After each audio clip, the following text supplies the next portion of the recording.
Hi there, everybody. I'm Shelly Renee from Shelly Renee Consulting. This is my good friend Cheryl McKenna from Merchant Advocate. And I can't wait to introduce you to Cheryl. I have known her for so many years, and she is truly my go-to person when I start at the very beginning working with the practice. The reason I go to Cheryl is because she helps me unburden my teams. Honestly, there's so much on their plate right now, Cheryl. The phone volume's out of control, the stress on them. If we can eliminate steps, it makes a world of difference. And instead of me talking about what you do, why don't you share a couple of reasons why I come to you? Absolutely. And thank you so much. I'm really excited to talk to everyone today. So I work in the area of merchant services, which is the ability for a practice to accept a credit card payment from a patient. But the company that I work with is Merchant Advocate, and what we do is completely unique. So we're not a processor. We want you to have the best program for the practice at the lowest costs.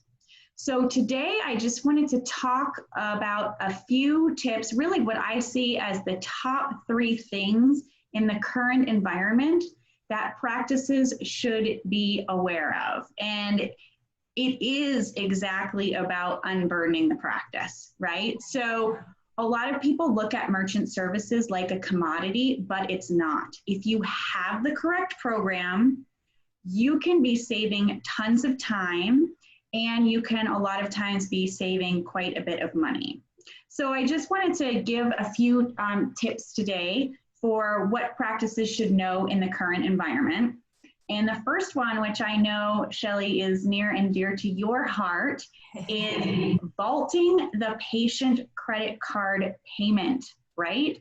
So stop chasing patients for payment. And when I'm talking about vaulting, there's a reason why I use the word vault, because vault means that you're saving that credit card securely, right? Like it's in a vault, such that this is not locked up in a cabinet because you've written it down on a piece of paper.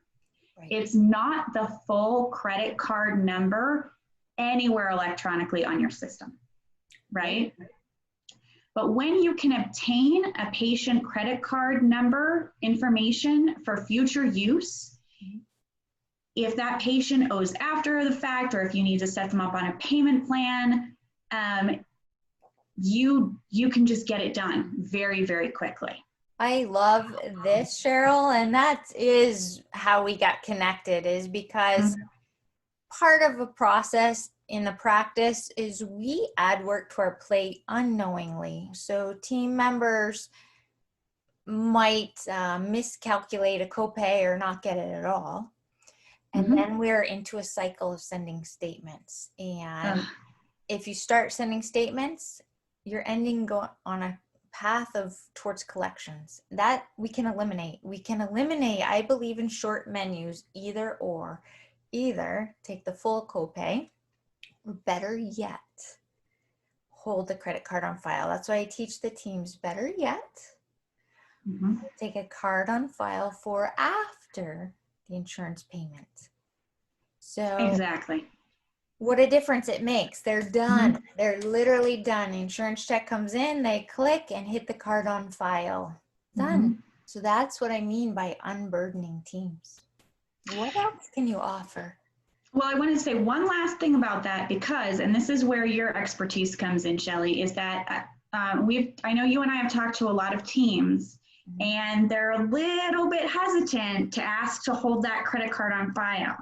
But when they have the proper scripting and they know how to communicate it with confidence, more of, for your convenience, this is what they're communicating to the patient, most of the time they can get the vast majority of people to not only agree, but be excited about it because it is for their convenience, right? And we're all used to, most of us shop on Amazon. We've got our credit card or our bank account somewhere. So it's not a new concept for people.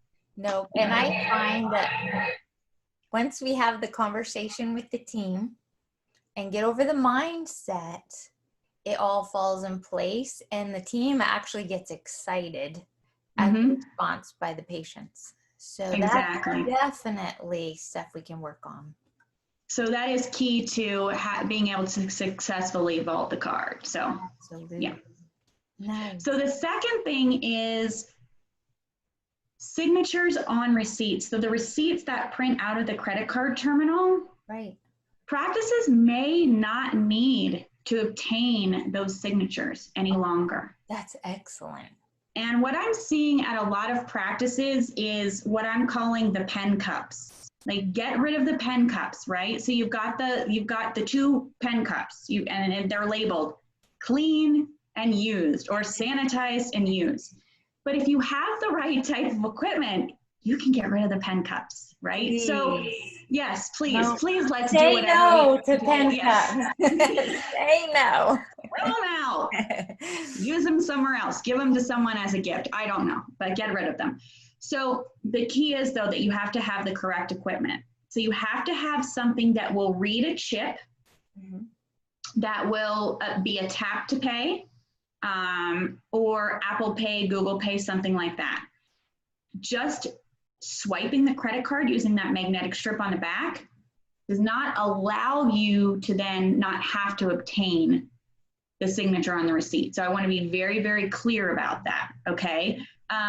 I mean, generally there's not much risk in a dental practice of someone using a fraudulent credit card, but if you're just reading the magnetic strip and you don't get a signature, if someone claims fraud or whatever, you would not be able, you would lose that, what they call a chargeback.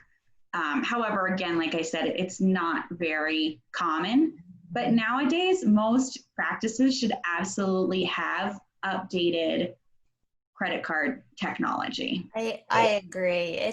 There's so much good technology out there. Cheryl could go on and on and on about the features. There are tons of features, text to pay. There's all kinds of things she can tell you about if you reach out to her. There's another important fact you wanted to bring out. Yeah, so I've been working in merchant services for 23 years and I've specialized in dental for 9, which has been so much fun.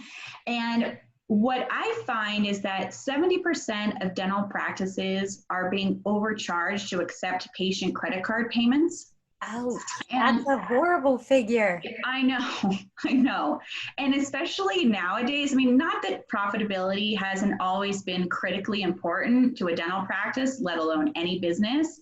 But right now, it's even more important because depending on the area of the country, right, you've got anywhere between 4 and 8 weeks to make up for 2020, right? So the reason why I think this is occurring is that, first of all, merchant services is an unregulated industry. And if you look at that merchant statement, so if you're a practice and you look at your merchant statement, you're going to see a ton of acronyms. So that's designed to create confusion.